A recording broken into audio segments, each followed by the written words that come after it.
Hundreds are gathering in Baltimore today to honor the life of Congressman Elijah Cummings. The civil rights leader died at 68 after complications from health challenges. Former Presidents Barack Obama and Bill Clinton are scheduled to speak at his funeral service. ABC News' Rachel Scott is in Washington with more.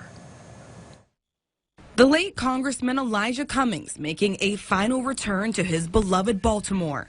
Inside the church where he worshiped, families and dignitaries paid tribute to the Mahogany Marylander. He held himself to a high standard, and that is why I've called him the North Star of Congress, our guiding light. Fueled by a passion for justice, Cummings was a fierce defender of his district, pushing back when President Trump called his city a rat and rodent-infested mess.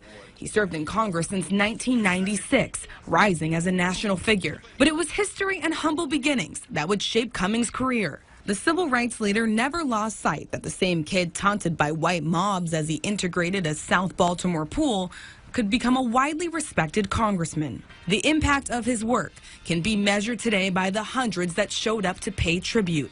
His constituents joined by lawmakers and two commander-in-chiefs, Presidents Bill Clinton and Barack Obama.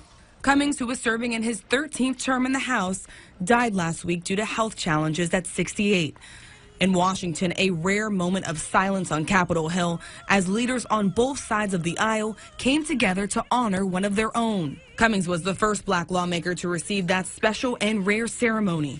As the chairman of the House Oversight and Reform Committee, Cummings held a prominent role in the impeachment inquiry. And amid the fiery political debate, his bond with his colleagues prevailed past the partisan divide. Perhaps this place in this country would be better served with a few more unexpected friendships.